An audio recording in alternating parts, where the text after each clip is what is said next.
इस हफ्ते share market में बुल्स का जलवा बरकरार रहा है। Thanks to Donald Trump Truth Social पर बहुत कुछ पोस्ट नहीं किया उन्होंने इस हफ्ते, और वीकेंड आते आते भी जिस बात का डर था कि कहीं कोई बड़ा पोस्ट ना आ जाए, ऐसा कोई पोस्ट आया नहीं है फिलहाल अभी तक तो, और आगे उम्मीद भी नहीं की जा रही है। तो अगर जियोपॉलिटिकल टर्म्स में देखें तो यहाँ पर शांति दिखाई दे रही है, जियोपॉलिटिकल टेंशंस एस्केलेट नहीं हो रही हैं। उसके अलावा अगर हम मार्केट्स की बात करें, ब्रॉडर मार्केट्स की बात करें, एशियन मार्केट्स की बात करें, तो वहां भी इस हफ्ते कहीं ना कहीं पॉजिटिव बाइंग जरूर देखने को मिली है, यानी कि ग्लोबल सेंटिमेंट्स जो हैं वो भी थोड़े से पॉजिटिव साइड पे नजर आए हैं। यूएस मार्केट्स की बात करें तो हाँ, थोड़ा प्रेशर में यूएस मार्केट जरूर रहा है, लेकिन नेगेटिव मोमेंटम वहां भी नजर नहीं आया है।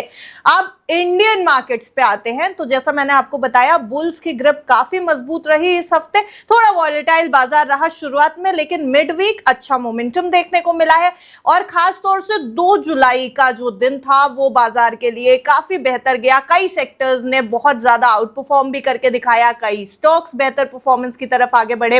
अगर बात की जाए बहुत सारे फंडामेंटल रीजंस की, तो उसमें 2 मेजर फंडामेंटल रीजंस जो बाजार के लिए निकल के आते हैं। पहला है क्रूड प्राइसेस, 70 से $75 प्रति बैरल के बीच में इस समय क्रूड ट्रेड कर रहा है, और ये बाजार के लिए काफी पॉजिटिव न्यूज है, क्योंकि हम पहुंच रहे थे $150 के आसपास, और उससे मिडिल ईस्ट टेंशन जो है वो शांत होने के बाद हम पहुंच गए हैं 70 से 75 के लेवल पर। काफी पॉजिटिव साइन क्रूड की तरफ से। और उसके अलावा भारतीय रुपया मजबूती दिखा रहा है, और भारतीय बाजार यहां पर इसको फैक्टर इन करने की कोशिश कर रहा है। अगर मजबूती की बात करें तो इस पूरे वीक बाजार में अच्छी खासी रैली देखी गई। किन सेक्टर्स में देखी गई उसके ऊपर बात करेंगे, और यह भी समझेंगे कि ओवरऑल मार्केट की इस समय सिचुएशन क्या कह रही है। क्या सच में एक ब्रेकआउट आ सकता है बाजार में? और इन सभी सवालों पर बात करने के लिए हमारे साथ इस समय गौरव गोयल जी यहां पर मौजूद हैं। Sir, welcome to good returns. नमस्कार अनिमा, आपके सभी दर्शकों को मेरी तरफ से बहुत बहुत अभिनंदन। आपने बिल्कुल सही बात कही है। बहुत लंबे समय के बाद हमें ग्रीन शूट्स दिखाई दे रहे हैं मार्केट में, और ग्रीन शूट्स के तमाम वजह हैं। एक पहला सबसे बड़ा रीजन ये है कि जो गल्फ वॉर चल रहा था ईरान, इजराइल और अमेरिका के बीच, वो प्रैक्टिकली ओवर हो गया है। जो वहां पे क्राइसिस सिचुएशन थी वो अब खत्म होती नजर आ रही है। सेकेंड रीजन है उसकी वजह से एनर्जी प्राइसेस कम हो गए हैं। एंड आप जानते ही हैं, हम इंडिया में 85% से ऊपर हम अपने एनर्जी को इंपोर्ट करते हैं। And I think energy prices का वापस आना, प्री वॉर लेवल्स पे आना, it's a very good news for Indian economy, and that is why हम लोग पॉजिटिव हैं, ऑप्टिमिस्टिक हैं। जो गहरे काले बादल जो मंडरा रहे थे इंडिया के ऊपर, अब दिखाई नहीं दे रहे हैं, आने वहां कम दिखाई दे रहे हैं। It's looking good. Looking good, I agree sir, पर बड़े ब्रेकआउट की तरफ बढ़ रहा है। थोड़ी सी और ग्रीन ग्रीन पिक्चर पेंट करने की कोशिश करते हैं बाजार के लिए, क्योंकि बहुत वोलेटिलिटी और बहुत गिरावट देख ली। वो रेड कलर अब बाजार में अच्छा नहीं लग रहा है। तो हम लंबे समय तक ये हरा रंग देख पाएंगे बाजार में, बड़ा ब्रेकआउट। और स्पेशली अगर मैं ब्रोकरेजेस और एनालिस्ट की रिपोर्ट्स पे बात करूं तो ये 24,500 वाला टारगेट कई जगह पे मैंने कई रिपोर्ट्स में पढ़ लिया। तो क्या अगले हफ्ते 24,500?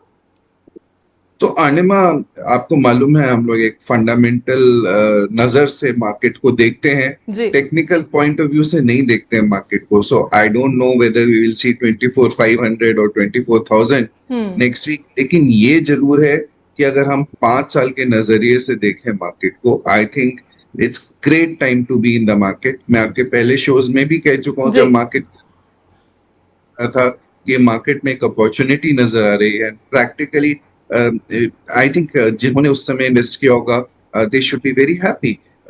On top of that Anima, अगर आप देखो तो मिड कैप और स्मॉल कैप इंडाइसेस अपने प्रैक्टिकली हायर लेवल्स पर हैं, हाईएस्ट लेवल्स पर हैं। It is the problem is in Nifty. Nifty 50 को अगर आप देखेंगे तो 26,400 के लेवल का जो टॉप पहले बना था, उससे हम अभी भी 2,000 पॉइंट नीचे हैं। और वहां पर मेरे को एक बहुत शार्प रैली इमीडिएटली तो नहीं दिखाई देती है, हालांकि I am not a short term expert, लेकिन अगर मैं कोई ये, और उसके पीछे reason I think largely IT sector है, जहां पर हम लोगों को कुछ खास मूवमेंट नहीं दिखाई दिया है। IT sector has been bleeding, और आईटी सेक्टर काफी बड़ा कंपोनेंट निफ्टी 50 में है, तो जो अर्निंग्स को भी ट्रैक करता है, जो वैल्यूएशंस को भी एक्सपेंसिव बनाए रखता है। At the same time AI driven rally में हमने पार्टिसिपेट नहीं किया है, तो वहां पे हम सफर कर ही रहे हैं। So that has a big Ben. अगर कोई एंटी एआई रैली हमें इंटरनेशनली दिखाई देगी, हमें तभी वहां पे कुछ मेजर मूवमेंट अपवर्ड्स दिखाई देता है, which can impact Nifty. But there is a second component to Nifty, which is the banking sector, जो हमें बहुत अट्रैक्टिव लगता है। अनिमा, पिछले कुछ समय में बैंक्स ने, खासकर प्राइवेट बैंक्स ने अच्छा परफॉर्म नहीं भी किया है, एंड अब वो ऐसी सिचुएशन आ गई है जहां पे banking sector looks extremely attractive to us. जो जैसे मैंने कहा, काले घने बादल जो थे वो बैंकिंग सेक्टर पे जो खासकर मंडरा रहे थे, वो बहुत हद तक दूर हो चुके हैं। So that is possibly going to lead the rally in the large cap side going forward.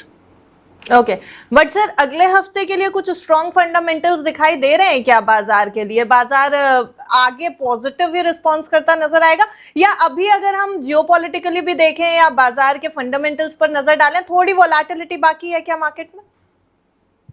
सो अनिमा, देखिए, फंडामेंटल्स को मैं टाइम के धागों में नहीं बांधना चाहता हूँ कि एक हफ्ता या 2 हफ्ता या 3 महीना या 1 साल।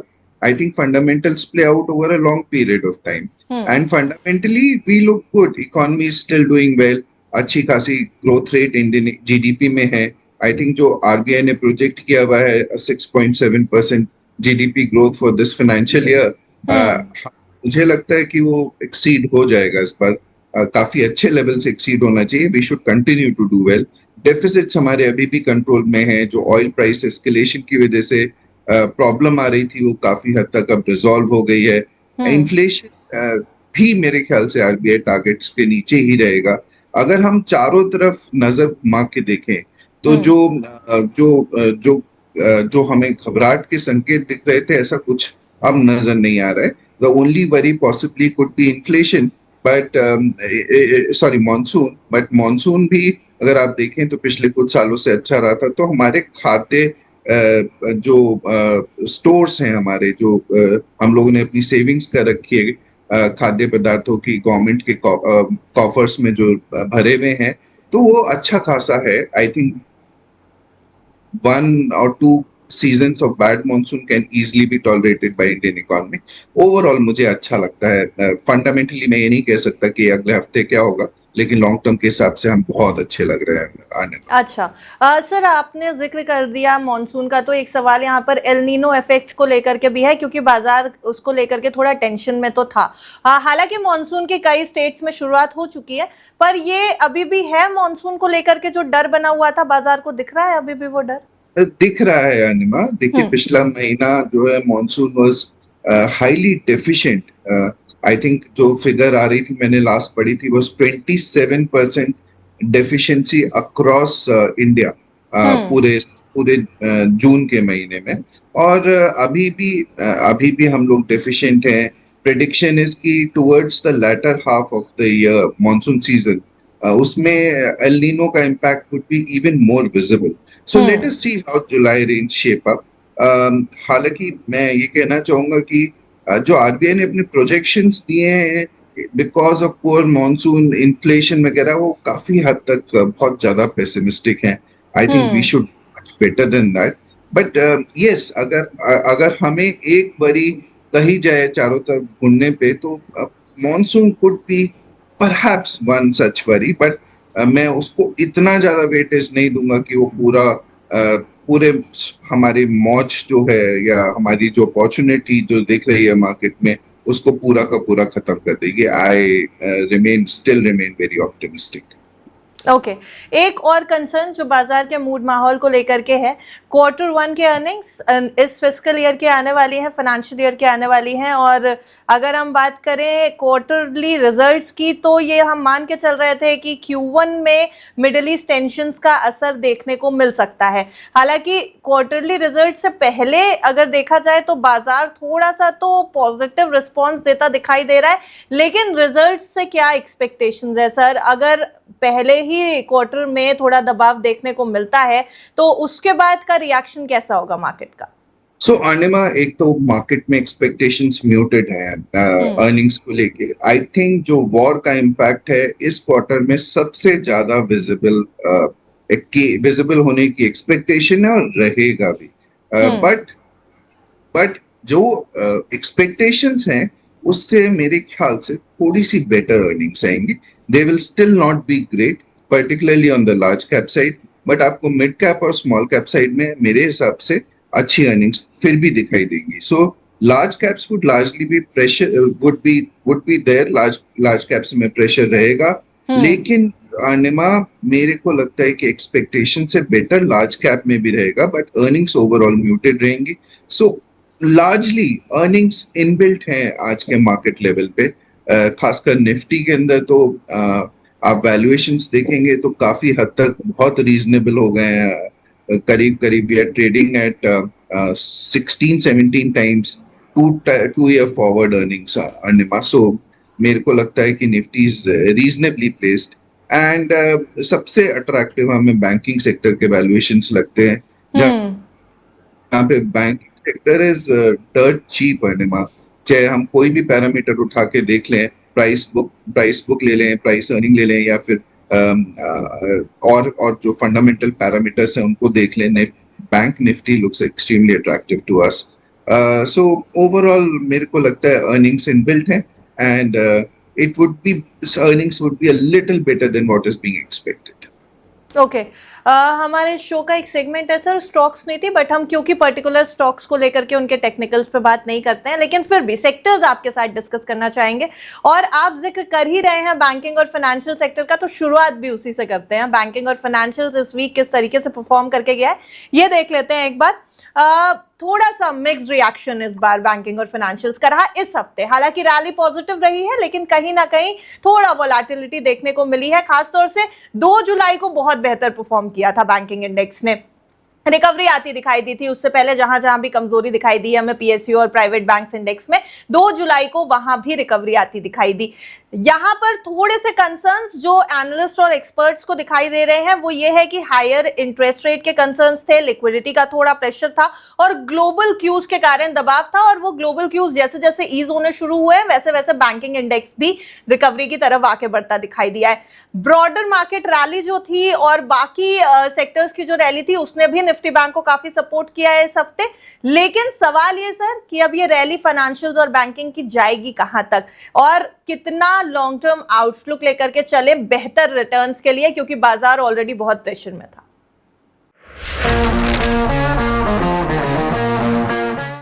देखिए अनिमा, बैंकिंग फाइनेंशियल सेक्टर एक हमारा पसंदीदा सेक्टर है। हमें लगता है कि खासकर प्राइवेट सेक्टर साइड पे, प्राइवेट सेक्टर बैंकिंग साइड पे हमें बहुत अच्छा मूवमेंट आने वाले समय में लगता है। मैं जब आने वाले समय की बात करता हूँ तो मुझे लगता है कि हम लंबे समय की बात करते हैं। हमारा नजरिया 5 साल से ऊपर का होता है। लॉट ऑफ पीपल डोंट, हम लोगों के नजरिए के हिसाब से नहीं चल पाते हैं, बट जब 5 साल का नजरिया देखते हैं तो उस पूरे नजरिए में banking financial entire space looks extremely good, particularly the private sector banks. इसके अलावा एनबीएफसी भी अच्छा लगता है अनिमा। एंड तो मुझे ये नहीं पता है कि एक हफ्ते बाद क्या होगा या 10 दिन बाद क्या होगा। हो सकता है मार्केट आए, हो सकता है ऊपर चले जाए, बट आपने बैंकिंग सेक्टर में पिछले कुछ समय में अच्छी रैली भी देखी है। फ्रॉम 52,000 लेवल्स टू 58,000 लेवल आ गए हैं, बट ये बहुत ही स्मॉल मूवमेंट है अनिमा। अगले 5 साल में अगर यहाँ से डबल भी हो जाए बैंकिंग सेक्टर तो I will not really be very surprised Anima. ये नहीं, इसका मतलब ये नहीं है कि मैं कोई लेवल्स आपको इंडिकेट कर रहा हूँ, बट मैं ये कहना चाह रहा हूँ कि हमें सरप्राइज नहीं होगा इस चीज पे। So overall banking financial space हमें बहुत अच्छी लगती है। On top of that NBFCs अच्छे लगते हैं। Yes I know public sector banks के पिछले महीने के जो डेटा आया है इतना अट्रैक्टिव नहीं आया है, बट फिर I think it could be just a 1 month और a 2 month problem, and overall I think we look good in this space. अच्छा, मैं आपसे अगला सवाल ये करने वाली थी सर, पीएसयूज या प्राइवेट बैंक्स, आप कहाँ पर बेहतर अपॉर्चुनिटी देख रहे हैं? पर आपने अपने ही आंसर में इसको कंक्लूड कर दिया। लेकिन सर कुछ बैंक्स थे जो इस बार थोड़ा सा कंसर्न का सीन बना रहे थे, जैसे एक्सिस बैंक हो गया, बैंक ऑफ बड़ौदा हो गया, येस बैंक हो गया। तीनों ही बैंक ने बहुत अच्छा परफॉर्म नहीं किया है इस वीक, थोड़ा दबाव में ज्यादा दिखे हैं। बाइंग अपॉर्चुनिटी इस तरीके के बैंक्स में बन रही है क्या, अगर प्राइवेट बैंक्स की बात करें या पीएसयूज की भी बात करें, अगर बैंक ऑफ बड़ौदा जैसे बैंक्स की बात करें तो? अनिमा देखिए, आपको हर जब भी आप कोई परचेजेस करते हैं, किसी भी सेक्टर में परचेजेस कर रहे हैं, तो आपको थोड़ा सा स्टडी करने की जरूरत होती है। और फंडामेंटली आप थोड़ा सा एनालाइज करके देखिए डेटा, क्वार्टरली रिजल्ट्स पिछले 1-2 साल के उठा के देखिए, एंड देखिए कि कौन सा बैंक्स क्या कर रहा है, किस तरह के विजन पे वो चल रहे हैं और उनकी बैलेंस शीट क्या दिखा रही है। एक बहुत अच्छी पॉजिटिव न्यूज जो हमें बैंकिंग सेक्टर में ओवरऑल देखने को मिल रही है, वो नॉन फूड क्रेडिट साइड पे है, जहाँ पे ग्रोथ बहुत अच्छी हो गई है, जो एक बहुत बड़ा प्रॉब्लम का विषय था पहले। तो मुझे लगता है कि ओवरऑल बैंकिंग सेक्टर को अच्छी एडवांटेज मिलेगी because of lot of things that are going in favour of banking sector. जहां तक स्टॉक्स का सवाल है, तो मैं आपके दर्शकों को यही निवेदन करूंगा कि अगर वो अपने आप कुछ स्टडी करके फिगर आउट कर सकते हैं कि कौन से बैंक्स अच्छे करेंगे। There are opportunities in large banks also, mid sector banks also, and small banks as well.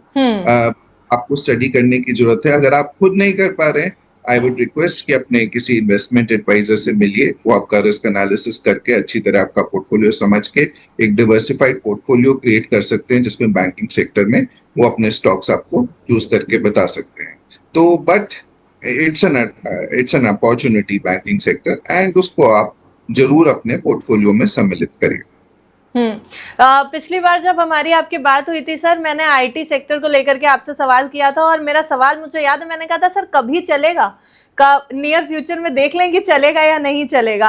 और आज मैं उसी आईटी सेक्टर को आपके सामने रख दे रही हूँ, बट सरप्राइजिंगली बहुत बेहतर परफॉर्म कर गया है इस हफ्ते आईटी सेक्टर। वैल्यूएशंस तो आपसे समझूंगी ही, लेकिन आईटी सेक्टर की जो स्ट्रॉन्ग बाइंग आई है उसके पीछे के रीजंस क्या हो सकते हैं, क्योंकि पिछले कुछ दिनों से काफी वीक मोमेंटम देखा हमने इस सेक्टर में, और लगभग सभी आईटी कंपनीज चल रही हैं, चाहे वो लार्ज कैप आईटी कंपनीज हो, चाहे मिड कैप में अगर हम जाएं तो भी आईटी कंपनीज बेहतर परफॉर्म कर रही हैं।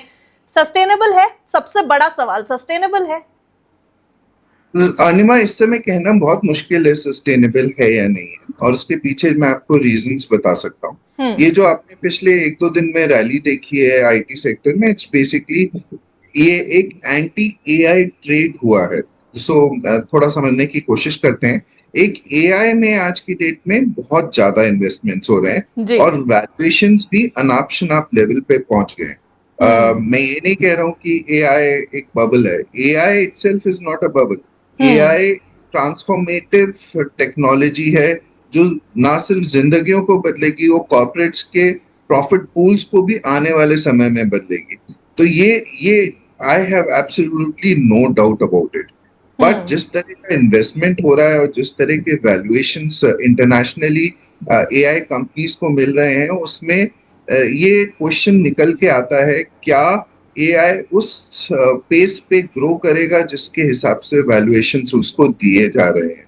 सो दैट इज, जो रेट ऑफ ग्रोथ है, क्या वो उतनी होगी जो सब लोग कल्पना करके चल रहे हैं? तो ये जो क्वेश्चन सिर्फ मेरा ही नहीं, आई थिंक ये तमाम एनालिस्ट का है। और जब ये सामने आता है, तो आपको एक इंटरनेशनली आपको एक करेक्शन देखने को मिलता है। पिछले कुछ समय में कोरिया में भी करेक्शन देखा है, ताइवान में भी देखा है, नैस्डैक पे भी थोड़ा करेक्शन देखा है फ्रॉम इट्स हाई। और जब भी ऐसा होता है, इंडियन आईटी कंपनीज जो लार्जली सर्विस ड्रिवन है और जो एआई में अभी पार्टिसिपेट ही नहीं कर पाई हैं, उनको डिस्टिंक्ट एडवांटेज मिलने लगती है। बट ये जो है, ये एआई पॉजिटिव नेगेटिव बबल, बड़ा छोटा, ये सब जो है रोज चेंज हो रहा है, और उसी के अकॉर्डिंगली आईटी सेक्टर बिहेव कर रहा है इंटरनेशनली। और जैसा इंटरनेशनली बिहेव कर रहा है, उसके accordingly Indian IT is playing the other way round. So this is what is happening in IT sector. जहां तक इंडियन आईटी सेक्टर के वैल्यूएशन का सवाल है अनिमा, इसमें कोई दो राय नहीं है कि इतने चीप वैल्यूएशंस हमने शायद डेकेड्स में नहीं देखे हैं। जी। आप सबसे बड़ी बड़ी कंपनीज जो पहले डार्लिंग हुआ करती थी हम्म। इंडियन स्टॉक मार्केट्स की, चाहे वो आप इन्फोसिस ले लीजिए, चाहे आप टीसीएस ले लीजिए, हम्म। एचसीएल, आज गिरे पड़े हैं, बिल्कुल धरती पे औंधे मुंह गिरे पड़े हैं। और इनको कोई वैभव सूर्यवंशी की तरह छक्के मारने वाला कोई प्लेयर चाहिए, बट वो अभी इस समय है नहीं। तो अभी हमें ये देखना है कि इंडियन आईटी सेक्टर एआई को कितना अडॉप्ट कर पाता है, इंटरनेशनली एआई में क्या हो रहा है, और उसके बाद ही इंडियन आईटी सेक्टर पे there are green shoots, but अभी वो वक्त मेरे हिसाब से नहीं आया है जहाँ पे हम लोग एक बाय रिकमेंडेशन दे पाए। अभी भी हम्म। हमारा एक न्यूट्रल व्यू है, बट हम इसे क्लोजली वॉच कर रहे हैं। अगर हमें कोई ट्रांसफॉर्मेटिव सिग्नल्स तेजी से बहुत सारे दिखाई देंगे, will become a buyer, but as of now we have a neutral view. Don't sell IT at these levels, but don't buy. Okay. Vaibhav Suryavanshi must be proud of himself sir. बहुत कहीं भी बेहतर रिवर्सल की बात करते हैं तो वैभव सूर्यवंशी से कंपैरिजन हो जाता है। खैर, क्या वैभव सूर्यवंशी से कंपैरिजन करते हुए यहाँ पे जेंजार टेक को इंक्लूड किया जा सकता है आईटी सेक्टर में? 8 से 12% एक हफ्ते में चल गया ये स्टॉक। 2 जुलाई की अकेले की अगर रैली देखें तो 10% के आसपास थी। 52 वीक लो के आसपास ही है, अभी भी 423 रुपए पर कर रहा है ट्रेड, लेकिन शॉर्ट टर्म मोमेंटम तो अच्छा दिख रहा है सर। लॉन्ग टर्म मोमेंटम आप बता दीजिए, जेंजार टेक, टेक महिंद्रा या एचसीएल टेक, बेहतर कहां दिख रहा है long term momentum? Stock specific नहीं जाते, लेकिन फिर भी सर कंपनीज तो बेहतर कौन सी नजर आ रही है? सो अर्निमा, देखिए, मैं इंडिविजुअल कंपनीज और स्टॉक्स के बारे में तो बात नहीं कर पाऊंगा, पर हम्म। मैं ये जरूर कहना चाहता हूँ, मेरे को new age technology backed stocks बहुत अच्छे लगते हैं। So new age technology sector में अगर आप कॉन्सेंट्रेट करके देखें, जैसे इंडिया ने आर्टिफिशियल इंटेलिजेंस में पार्टिसिपेट नहीं किया है, but there are certain Indian companies which, जहाँ पे जो आर्टिफिशियल इंटेलिजेंस में डेटा सेंटर प्लेस वगैरह में बहुत अच्छा कर रही हैं, और आने वाले समय में यहाँ पे उनको अपॉर्चुनिटीज मिलेंगी, बहुत हम्म। ज्यादा मिलेंगी। तो वहां पे, जहाँ पे अभी फील्ड बहुत छोटा है, वहां पे आई थिंक फील्ड का स्कोप बहुत बड़ा हो सकता है, और वहां पे चौके छक्के भी लग सकते हैं आने में। जी। सो सिर्फ हम लोग इसकी बात नहीं करें, टेक्नोलॉजी स्पेस में हम लोग एरोस्पेस की बात करें, हमें वो भी बहुत अच्छा लगता है। डेटा सेंटर्स के बारे में मैंने आपको हम्म। बताया। सेमीकंडक्टर्स की स्पेस में अगर हम लोग बात करें, वहां पे भी हमें अच्छा लगता है। न्यूक्लियर एनर्जी के बारे में बात करें, all that looks extremely good to us. So anything backed by, जो कंजम्पशन ड्रिवन स्टोरीज हैं, बैक्ड बाय टेक्नोलॉजी, वो भी हमें बहुत अच्छी लगती हैं। So rather than pure play technology stocks, मैं जो हूँ ये न्यू एज टेक्नोलॉजी स्टॉक्स पे अपना कंसंट्रेशन दूंगा, and I think next 5 years could be game changing for them. अच्छा, क्योंकि न्यू एज टेक्नोलॉजीज का सर आपने जिक्र किया है, डेटा सेंटर्स, सेमीकंडक्टर्स, इस वाले सेक्टर में ये राइट टाइम है क्या इन्वेस्ट करने का? और अगर अभी इन्वेस्ट करते हैं तो ये जो बूम एक्सपेक्ट किया जा रहा है कि न्यू एज टेक्नोलॉजी बहुत तेजी से आगे बढ़ेगी और इसमें बहुत अच्छे ग्रोथ अपॉर्चुनिटीज है, इन्वेस्टर्स के लिए बहुत अच्छे रिटर्न अपॉर्चुनिटीज है, ये भी लॉन्ग टर्म के पर्सपेक्टिव से कितने समय बाद, 5 साल बाद? या निमा, 5 से 10 साल का अगर आप टाइम फ्रेम रखें, तो यहाँ पे जो पाए है, जो ओवरऑल पाए है, ये अभी बहुत छोटा है। एक छोटी बॉल है, टी की बॉल है, टेबल टेनिस की बॉल, जो प्रोबेबली कुछ समय बाद एक फुटबॉल बन जाएगी। मतलब हम्म। इतना स्कोप है यहाँ पे इस सेक्टर में, और अभी तो हम लोगों ने मतलब कुछ देखा ही नहीं है उसमें। देखिए, technology overall is game changing, और ये जो नए एज सेक्टर्स हैं वो रेवोल्यूशनरी है, और फॉर्चुनेटली और अनफॉर्चुनेटली अभी तक हमने पार्टिसिपेट ही नहीं किया है, और ये पाए बहुत बड़ा बनने वाला है। अर्निमा, अगर आप 10 साल की कल्पना करके देखें, तो हमारी और आपकी जिंदगी बदल जाएगी, बिजनेस करने के तरीके और आयाम बदल जाएंगे। और I mean, even in pharma sector अगर आप टेक्नोलॉजी का यूज देखेंगे, it could solve so many medical problems. I think in every possible aspects of life, technology can become game hmm. changing. और आप सोच के देखिए, यहाँ पे जो कंपनीज अच्छा काम कर रही हैं, उनका साइज क्या हो सकता है आगे, ये सिर्फ आप कल्पना कर सकते हैं। तो मैं बहुत पॉजिटिव हूँ सेक्टर में, and I think even right now, चाहे कुछ समय पहले भी अगर आपने लिया होता तो बहुत अच्छा था, अभी भी बहुत अच्छे चांसेस हैं, बहुत अच्छी अपॉर्चुनिटीज हैं। जो मार्केट कैप्स अभी जिन कंपनीज के बहुत छोटे हैं, अगर वो अच्छा काम कंटिन्यू करती रही, it could become many folds, Anima, it could be multi bagger story going forward. It's an mega trend, I am very positive. Okay, एक और बेहतरीन सेक्टर। अच्छा, इस हफ्ते सर सारे ही सेक्टर्स को मैं बेहतरीन ही बोल सकती हूँ क्योंकि बहुत बढ़िया रैली दिखाई है बाजार ने। बस आखिरी में भी सवाल आपसे करूंगी कि फंसेंगे या नहीं फंसेंगे निवेशक, पर एक और बेहतरीन सेक्टर जरा डिस्कस कर लेते हैं। मेटल सेक्टर को बहुत बेहतर रिस्पॉन्स मिला इस बार, 3 से 6% के आसपास तक ये सेक्टर इस हफ्ते चलता हुआ नजर आया है। ग्लोबल मेटल डिमांड एक्सपेक्टेशंस है, रुपये की स्टेबिलिटी है, कुछ स्टॉक्स में शॉर्ट कवरिंग भी हुई है और ये सभी पॉजिटिव ट्रिगर्स बन गए इस सेक्टर के लिए। चाइना के स्लो डाउन की चिंता हालांकि अभी भी बनी हुई है, तो मेटल सेक्टर के ऊपर प्रेशर अभी भी बना हुआ है, लेकिन रिकवरी आती दिखाई दे रही है। जितना ये गिर चुका था सेक्टर, आईटी के साथ ही जितना ज्यादा प्रेशर में था उतना ही तेजी से रिकवर भी कर रहा है। हिंडेल्को, वेदांता जैसे स्टॉक्स का कंट्रीब्यूशन अच्छा है। और इस समय मेटल्स की अगर हम बात करें तो सर मेटल्स का आउटलुक कैसा नजर आ रहा है? क्या अभी बेहतर परफॉर्मेंस की तरफ आगे बढ़ेगा? क्योंकि जब बाजार तेज था तब भी मेटल्स ने बहुत अच्छे रिटर्न्स कमा करके दिए थे। अच्छा लगता है अनिमा, मेटल सेक्टर बहुत अच्छा लगता है, और खासकर तब अच्छा लगता है जब यहाँ पे सिग्निफिकेंट करेक्शन हो चुका है। तो अगर हम प्रेशियस मेटल्स की बात करें, gold, silver has practically corrected bye more than 50%। अगर आप देखें, सिल्वर $120 के आसपास चला गया था, अब it is less than $60 on international prices की बात कर रहा हूँ मैं। तो गोल्ड में भी अच्छा खासा करेक्शन आ गया है, $4000 के आसपास आ गया है।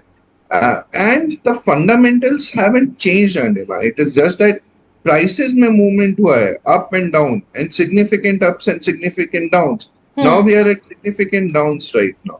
सो जो लोग $120 पे सिल्वर खरीदने को तैयार थे, अब उनको अगर $60 के नीचे पे सिल्वर मिल रहा है, I think it's a great opportunity.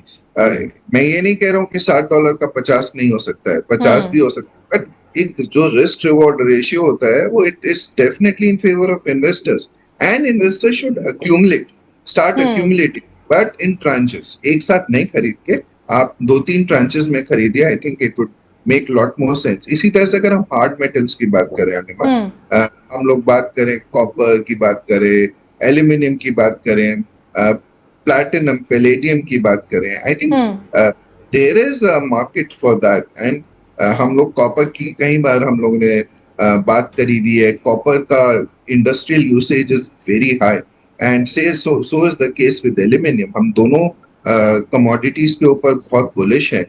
सो अगर आपको एक डिप्स मिल रहे हैं, I think it should be accumulated. So we are positive on both copper, aluminum, and some of the other hard metal commodities. So, so that is what our view is. Soft commodities is something हम लोग उस पे हमारा थोड़ा सा bearish view रहेगा, but hard metals and precious metals we are positive on it. अच्छा, मतलब यहाँ पर अगर हमें स्ट्रैटेजी बनानी है तो सर कैसे बना करके चलनी चाहिए? एक लॉन्ग टर्म स्ट्रैटेजी क्या होनी चाहिए? सो अनिमा देखिए, डिप्स पे आप एक्यूमुलेट कर सकते हैं इसमें, और in fact you can start now and start accumulating. With every fall you can add more, और you can put percentages in place कि अगर 10% नीचे गिरता है, हम लोग एक ट्रांच और कर देंगे, और अगर 10% और गिरता है, then we can add another tranche. This is one way of doing it. You should आपको अपने स्टॉक्स आइडेंटिफाई करके रखने चाहिए। गोल्ड सिल्वर को आप ETFs के थ्रू प्ले कर सकते हैं। कॉपर, एल्यूमिनियम वगैरह को आप कंपनीज के थ्रू प्ले करके देख सकते हैं। There are some good companies operating in this field, and you can start buying. थोड़ा सा नजरिया लंबा रखिएगा। I think 5 year time, 10 year time kind of a time frame is what I look forward to. I don't know what will happen in short term, 2-3 महीने में। अगर कोई 2-3, 4-5 महीने का व्यू लेके चल रहा हो, then they should not take my suggestions. Okay.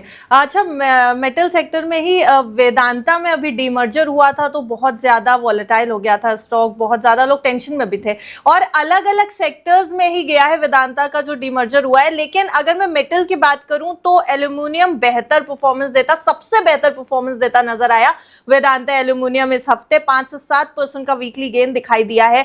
Iron, Vedanta iron की परफॉर्मेंस की बात करूं तो यहां भी 3 से 5% का पॉजिटिव गेन है। वेदांता ऑयल की परफॉर्मेंस की बात करूं हालांकि अगर इससे हटके, तो 2 से 4% का गेन यहां पर दिखाई दे रहा है। वेदांता तो अलग अलग सेक्टर्स में चला गया। सर, अब इन सेक्टर्स के हिसाब से बताइए कहां पर बेहतर दिख रहा है, लॉन्ग टर्म आउटलुक किस तरीके, या सारे ही वेदांता के जो स्टॉक्स मिले हुए हैं निवेशक एकदम चिंता बंद करके बैठ जाएं कि ठीक मिल गए हैं डीमर्जर के बाद? अनिमा देखिए, मैं ऐसा इंडिविजुअल कंपनी के बारे में बात नहीं करूंगा, बट मैं सेक्टर जहाँ पे ये लोग ऑपरेट करते हैं उसके बारे में बोल सकता हूँ। मेरे को एल्यूमिनियम अच्छा लगता है, मेरे को iron and steel comparatively, and another sector which looks good to me is power sector. But power sector में हमें रिन्यूएबल एनर्जी प्ले ज्यादा अच्छा लगता है। रिन्यूएबल एनर्जी हमें लगता है कि धीरे धीरे करके फॉसिल फ्यूल को over a period of time returns आपको रिन्यूएबल एनर्जी से ज्यादा मिलेंगे। फॉसिल फ्यूल एनर्जी प्ले आपको वो ग्रोथ नहीं दे पाएंगे आने वाले समय में जो रिन्यूएबल एनर्जी से आपको मिल सकती है। So that is where we like companies that are in clean energy space. So energy sustainability, climate के पर्सपेक्टिव से एंड एनर्जी सिक्योरिटी पर्सपेक्टिव से आई थिंक हम लोगों को रिन्यूएबल एनर्जी प्लेस दोनों अच्छे लगते हैं। तो एक डीमर्ज्ड एंटिटी, अगर आप वेदांता का भी मैं आपको पास्ट के हिसाब से बता रहा हूँ, नॉट फ्रॉम फ्यूचर पर्सपेक्टिव, अगर डीमर्ज्ड एंटिटी का अगर आप टोटल करके देखें, I think it has unlocked quite a value for the investors. So it's not been a bad outcome for investors, अच्छा रहा है। वेदांता अपने आप में इन्होंने काफी शेयर होल्डर्स को पास्ट में काफी अच्छा रिवॉर्ड किया हुआ है। Now you have a choice, आप अपने सेक्टर्स के हिसाब से अपनी कंपनीज चूज कर सकते हैं। द डीमर्ज्ड एंटिटी जो लिस्ट हुई थी वो एक पर्टिकुलर लेवल पे हुई थी और अब वहां पे sharp movements up and down दिखाई दे रहे हैं, तो प्राइस स्टेबलाइजेशन हो रहा है। वो प्राइस डिस्कवरी चल रही है, वो अपने आप कुछ समय बाद स्टेबल हो जाएगा। ओके तो सर, लास्ट सेगमेंट, इन्वेस्टर्स क्या करें, और सवाल भी सबसे बड़ा यही है कि स्ट्रैटेजी अब बाजार में कैसे बनाए। टेंशन इरेज ऑफ होती दिख रही हैं बाजार में, सब कुछ अब थोड़ा सा ईज आउट होता दिख रहा है, लेकिन ये शेयर मार्केट है। हम जब जब रिस्पॉन्सिबली इन्वेस्ट करते हैं उसके बाद रिलैक्स होकर के बैठ जाते हैं कि अब तो ठीक ठाक इन्वेस्टमेंट कर दिया हमने, और उसके बाद बाजार दे देता है निवेशकों को झटका। और ऐसे कई ट्रिगर्स हैं जो अभी भी बाजार के लिए कॉशियस वार्निंग लेकर के आ रहे हैं। फेड के रेट्स को लेकर के भी थोड़ा सा बाजार कॉशियस नजर आता है कभी कभी। हालांकि रेट हाइक की टेंशन थोड़ी सी कम होती दिखाई दे रही है, क्योंकि जो यूएस का जॉब डेटा आया है वो बहुत अच्छा नहीं आया है इस बार। लेकिन फिर भी रेट हाइक का पिछली बार की कमेंट्री अगर हम देखें तो हॉकिश थी, इसलिए टेंशन अभी भी, और ऐसे कई और ट्रिगर्स हैं बाजार के पास। तो स्ट्रैटेजी अब कैसे बनानी चाहिए? पहले मैं रेट हाइक के बारे में डिस्कस कर लेता हूँ अनिमा। जो डेटा आया है जॉब्स का, it is not been good, and actually that was good news for markets, because then जो रेट हाइक की एक्सपेक्टेशंस थी वो टोन डाउन हो गई, और आपने इसी मार्केट में देखा था कि उसे पॉजिटिव लिया यूएस मार्केट्स ने, and rest is history. So another thing is, मैं ये कहना चाहूंगा कि जो फंडामेंटल ड्रिवन इन्वेस्टर्स होते हैं उनको मेरे को लगता नहीं है कि उनके लिए stock market investing is complicated. In fact आप रिलैक्स्ड होके आराम से इन्वेस्टिंग कर सकते हैं फंडामेंटल इन्वेस्टिंग की, और उसमें आपको रोज रोज हर समय का एक्शन करने की जरूरत नहीं है। कि ये नहीं मैं आज अभी खरीद रहा हूँ और 20 मिनट बाद में उसे बेच के फिर से रीटाइम करके फिर से खरीद लूंगा, ये सब नहीं करने की जरूरत है। What you can do is आप अपना स्पेयर सरप्लस को निकाल दीजिए और उसको आप रेगुलरली इन्वेस्ट करते रहिए। If you are earning regularly तो आप उसको डिप्लॉयमेंट भी एक एसआईपी के माध्यम से या एसआईपी स्टॉक्स के माध्यम से जरूर करिए। अगर आपकी सैलरी इंक्रीमेंट आ रहा है तो आप अपना एसआईपी अमाउंट बढ़ाइए। और अनिमा, मैंने आपके साथ एक शो किया था जहाँ पे मैंने आपको बताया था एक 10,000 रुपए की एसआईपी अगर आप हर महीने कर रहे हैं 20 साल में the amount becomes almost, so this is a figure which I am quoting, ऐसा कोई गारंटी नहीं होता है, लेकिन ये फिगर 1 करोड़ हो सकती है। और अगर आप इसमें 10% हर साल इंक्रीमेंट कर दें अपने SIP अमाउंट में, the amount becomes 6.5 crores. I mean, these are hypothetical figures, but I'm just based on certain assumption. But आप miracle देखिए, compounding का जो benefit मिलता है is unparalleled, अरुणिमा। और ये जो है, ये मैजिक होता है अरुणिमा, एंड इसको आपको प्ले करने के लिए you have to spend time in the market. अगर आप टाइम स्पेंड करेंगे देन यू विल रियलाइज कि कितनी वेल्थ क्रिएट हो सकती है स्टॉक मार्केट्स के थ्रू। सो मैं आपसे यही कहूंगा, आपके दर्शकों, आपके माध्यम से दर्शकों को निवेदन करूंगा कि please spend time in the market, let market give you returns basis what market is earning in their corporate sector, उसके हिसाब से आप प्ले करिए। रेस्ट इज, अगर वेल्थ क्रिएट करनी है, this is the only way of creating wealth in the market. And don't, lastly मैं ये भी कहना चाहूंगा, फिर बीच में क्या हो रहा है उससे आप पैनिक मत करिए। वॉर्स भी होंगे, फेमन्स भी होंगे, लड़ाई झगड़े भी होंगे, इंडिया पाकिस्तान भी होगा, सब कुछ होएगा बीच में। इस पीरियड में जब आप लंबे समय का नजरिया रखेंगे, इस 10-15 साल के पीरियड में आपको सब कुछ देखना पड़ेगा। बट इस नॉइस को आप कैसे बंद करके रख सकते हैं और उस अपने मिशन पे चालू कैसे रह सकते हैं, this is what stock market teaches us. So patience is very very important. Exactly और अगर हम मार्केट का हिस्टोरिकल डेटा भी देखें तो मार्केट ने बहुत बड़े बड़े क्रैशेस झेले हैं और उसके बाद रिकवरी दिखाई है, और ऐसी रिकवरी दिखाई है कि निवेशकों के लिए अच्छी खासी वेल्थ जनरेट करके भी दी है। बस शर्त इतनी है कि आपको बाजार में थोड़ा समय बिताना पड़ेगा, थोड़ा इसको डिटेल में समझना पड़ेगा, अपनी समझ से कंपनीज को बेहतर तरीके से समझ करके चुनना पड़ेगा, और फाइनेंशियल एडवाइजर की राय जरूर टाइम टू टाइम लेती रहनी पड़ेगी, क्योंकि बेहतर तरीके से आपके स्टॉक्स को मैनेज किया जा सके। Thank you so much Gaurav sir हमारे साथ आज जुड़ने के लिए और लॉन्ग टर्म पर्सपेक्टिव पे हर सेक्टर पर बातचीत करने के लिए। अनिमा, मैं बस एक डिस्क्लेमर देना चाहता हूँ, I am a SEBI registered investment adviser. हम अपने कस्टमर्स को या अपने क्लाइंट्स को जो भी एडवाइस करते हैं, वो उनका पूरा पोर्टफोलियो स्टडी करने के बाद, उनका रिस्क एनालिसिस करने के बाद ही देते हैं। हमारा खुद का पर्सनल इन्वेस्टमेंट भी हो सकता है, फैमिली का भी हो सकता है, और क्लाइंट्स का भी होता है। तो please your due diligence. My SEBI investor code is INA 1000426 and I am an individual investment advisor registered with SEBI. Thank you, sir. Thank you so much.